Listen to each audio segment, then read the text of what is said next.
नमस्कार प्रिय विद्यार्थियों, एक सूचना लेकर मैं आपके सामने उपस्थित हुआ हूँ।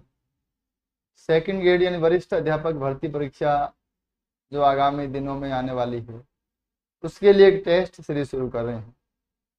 और इस वीडियो में, इस क्लास में, और मुझे लगता है कि अगर आप टेस्ट सीरीज यहाँ खरीदना चाहते हैं या उसको ज्वाइन करना चाहते हैं तो पहले इस वीडियो को अवश्य देखें। कुछ बातें हैं जो स्पष्ट हो जाएं तो उसके बाद में आप टेस्ट सीरीज को ज्वाइन करें। सबसे पहली बात तो यह कि कब से स्टार्ट हो रही है, तो 30 जून यानी रविवार से स्टार्ट होगी, कल से मान लीजिए, ठीक है। इसमें कुल 16 टेस्ट हैं, इसकी अवधि 200 दिन की है और इसमें 4 बार पाठ्यक्रम का रिवीजन होगा। कहाँ ये टेस्ट सीरीज उपलब्ध है, किससे संपर्क करें, कॉन्टैक्ट नंबर वगैरह नीचे डिस्क्रिप्शन में आपको दिया होगा।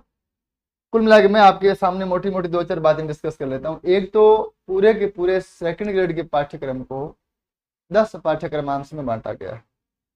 पूरे सिलेबस को, जिसमें शिक्षण विद्या भी शामिल है, 10 हिस्सों में बांटा गया और उस एक हिस्से को पाठ्यक्रमांश कहा गया है। जैसे ये लिखा है पाठ्यक्रमांश 1, तो इसका मतलब है कि सिलेबस का 10वां हिस्सा, ठीक है।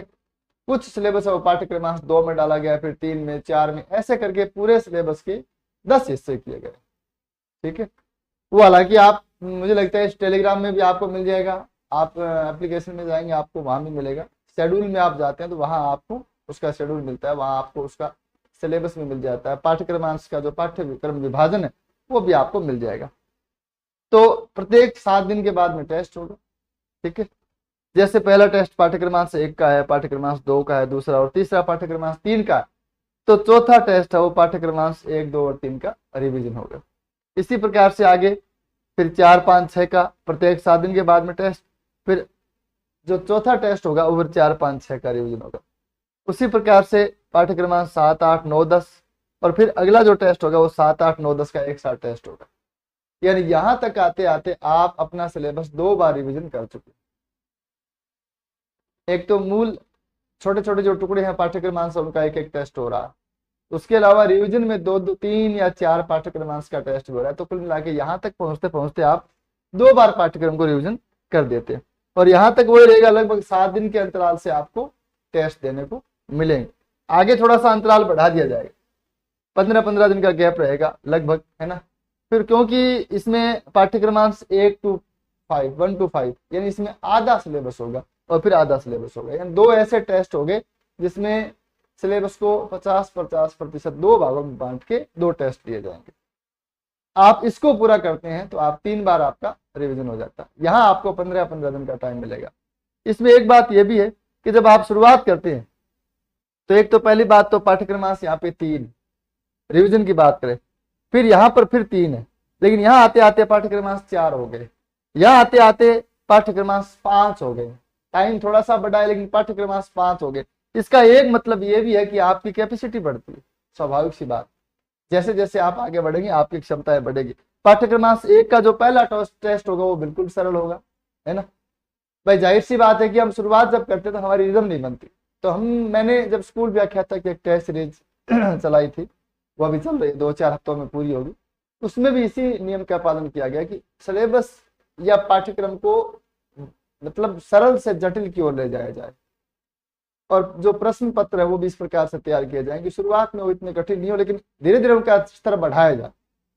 कोशिश ये रहती है कि सरल से सरल और कठिन से कठिन पेपर बनाया जाए।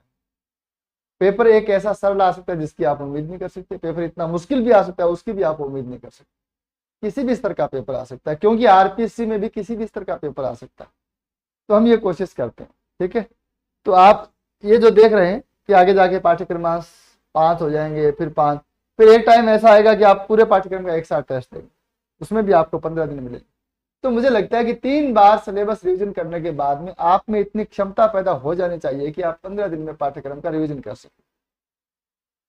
आप ये मान के चलें कि आप 4 महीने में सिलेबस को लगभग 4 बार रिवाइज कर रहे हैं, जिसमें से पहली बार आपको लगभग 2.5 महीने का टाइम मिलता है, फिर दूसरी बार रिवीजन में आपको लगभग 1 महीने का टाइम मिलता है, फिर आपको 15 दिन का टाइम मिलता है। ये ऐसा इसका शेड्यूल है ना, ये कोशिश की गई है इस प्रकार से। और बीच बीच में जो पाठ्यक्रमांश का रिवीजन है 1, 2, 3 का या 4, 5, 6 का, उसका एक उद्देश्य है कि वो आपको भूले नहीं। ऐसी कोई भी चीज नहीं हो जो लगातार आप बहुत दिन से आप भूल गए हो, बहुत दिन से आप उसको छुआ नहीं, ठीक है। तो इसलिए ऐसा किया गया है। अब कौन विद्यार्थी है जो इस टेस्ट सीरीज से जुड़े? सभी विद्यार्थियों को, ऐसा नहीं है कि जो भी आपने टेस्ट सीरीज देखी आपने उसको ज्वाइन कर लिया, ऐसा नहीं है। मुझे ऐसा लगता है कि सेकंड ग्रेड के वे विद्यार्थी जिन्होंने कम से कम एक बार सिलेबस का परिचय प्राप्त कर लिया, याद नहीं किया हो तो कोई बात नहीं, लेकिन एक बार पूरा सिलेबस आपने पढ़ दिया है, आपको उसका परिचय है, तो आप टेस्ट सीरीज ज्वाइन करें, है ना। आपने शुरुआत नहीं की, आप सोच रहे हैं कि टेस्ट सीरीज के माध्यम से सिलेबस तैयार कर लेंगे, ठीक है, टेस्ट सीरीज के माध्यम से सिलेबस तैयार होगा, आप चीजों को ठीक से अध्ययन कर पाएंगे, ये बात सही है। लेकिन आप अगर एबीसीडी से स्टार्ट कर रहे हैं तो अभी रुक जाइए, पहले थोड़ा पढ़िए, 2-4 महीने पढ़िए, कम से कम सिलेबस से और पाठ्य सामग्री से आपका परिचय तो हो जाए, फिर आप उसको याद करना शुरू कीजिए, और याद करना शुरू करते हैं तब आप टेस्ट सीरीज दीजिए, ठीक है। एक खास बात यह भी है कि इसमें 16 टेस्ट होंगे कुल मिला के, और 16 टेस्ट में लगभग 1650 प्रश्न होंगे। ये भी एक मुश्किल काम है कि 100 प्रश्न का एक टेस्ट बनाया जाता है, और लास्ट जो प्रश्न होगा, टेस्ट होगा, वो 150 प्रश्न का होगा, क्योंकि चूंकि आरपीएससी के 150 प्रश्न के पेपर आते हैं, तो संपूर्ण पाठ्यक्रम का जो टेस्ट है वो 150 प्रश्न का होगा। इस टेस्ट सीरीज के मतलब क्या है और हमारा टेस्ट सीरीज चलाने का उद्देश्य क्या है? एक तो बहुत सारे विद्यार्थी कहते हैं कि सेकंड ग्रेड की कब से, सेकंड ग्रेड की कब से, इसलिए चला रहे, और सिर्फ ऑनलाइन चलेगी, ऑफलाइन नहीं। इसका एक फायदा ये भी है कि ये पड़ी रहेगी, जैसे आपने कोर्स ले लिया या टेस्ट सीरीज ले लिया तो ये तो 1-2 साल तक पड़ी रहेगी, जब तक पेपर नहीं होगा जब तक एप्लीकेशन में मौजूद रहेगी। तो कोई विद्यार्थी अब नहीं करे तो 6 महीने बाद में उसको ज्वाइन करके टेस्ट हल कर ले, है ना, कोई समस्या नहीं, क्योंकि इसकी पीडीएफ वगैरह कुछ नहीं होगी, तो ये टेस्ट सीरीज वहां पड़ी रहेगी। इसमें 2-3 प्रकार की चीजों के मतलब टारगेट करके मैं टेस्ट बनाता हूँ या उसको काम लेकर करता हूँ। एक तो ये है कि इसके बहाने से आप पाठ्यक्रम को याद कर पाए, दूसरा ये है कि आप इसके बहाने में से प्रश्नों के टाइप को समझे, किस तरह के प्रश्न आते हैं, कौन से मैटर से प्रश्न पूछे जा सकते हैं। जब आप मान लीजिए आपने आदिकाल के नोट्स पढ़े और फिर आपने टेस्ट दिया, अब आप आदिकाल के नोट्स फिर से पढ़ेंगे तो आपको नोट्स पढ़ने का नजरिया आपका बदल जाएगा, फिर आपको यूं लगेगा अच्छा यहाँ से भी प्रश्न आ सकते हैं, यहाँ से ये बात भी पूछी जा सकती है। तो मेरा कहने का भाव ये है कि पाठ्य सामग्री को पढ़ने के तरीके भी सिखाता है टेस्ट, क्योंकि प्रश्न हमें बताता है कि इसको आप यूं पढ़िए क्योंकि यहाँ इस प्रकार की बातें पूछी जा सकती। तो एक उद्देश्य ये रहता है, पाठ्यक्रम पूरा करना भी उद्देश्य रहता है, पाठ्य सामग्री को विश्वसनीय बनाना भी उद्देश्य रहता है। अगर आप इसमें बहुत अच्छा स्कोर लगातार कर रहे हैं तो निश्चित रूप से आपके पास जो पाठ्य सामग्री है वो पर्याप्त है। अच्छा, कई बार ऐसा होता है कि आपके टेस्ट में नंबर कम आ रहे, लेकिन आप इतना चेक कर लीजिए, आप इतना देख लीजिए कि आपकी पाठ्य सामग्री में से प्रश्न आ गए क्या। नंबर तो आपके कम आए लेकिन क्या आपने याद नहीं किया था? क्या आपके पाठ्य सामग्री में से प्रश्न पूछे गए? अधिकतर 80% से ऊपर प्रश्न इस पाठ्य सामग्री से आ गए हैं, तो इसका मतलब आपके पाठ्य सामग्री तो पर्याप्त है। अगर आप पाठ्य सामग्री जो पढ़ रहे हैं उसमें से 50% प्रश्न भी नहीं आ रहे, ऐसा दुर्लभ पेपर तो हम बनाएंगे, है ना। तो आपको सोचना चाहिए कि अपनी पाठ्य सामग्री पर पुनः विचार करना चाहिए। इसलिए भी टेस्ट लेते हैं, इसलिए भी हम चेक करते हैं, अपने आप को चेक करते हैं। तो कुछ उद्देश्य है जिसके लिए टेस्ट सीरीज का एक मतलब, और उसी उद्देश्य के लिए विद्यार्थी टेस्ट सीरीज लें। अगर विद्यार्थी ये सोचता है कि सेकंड ग्रेड के जो प्रश्न मैं यहाँ पूछूंगा वो परीक्षा में आ जाएंगे, तो ये भूल है। आ जाए तो संयोग है, मेरा कोई योगदान नहीं, है ना।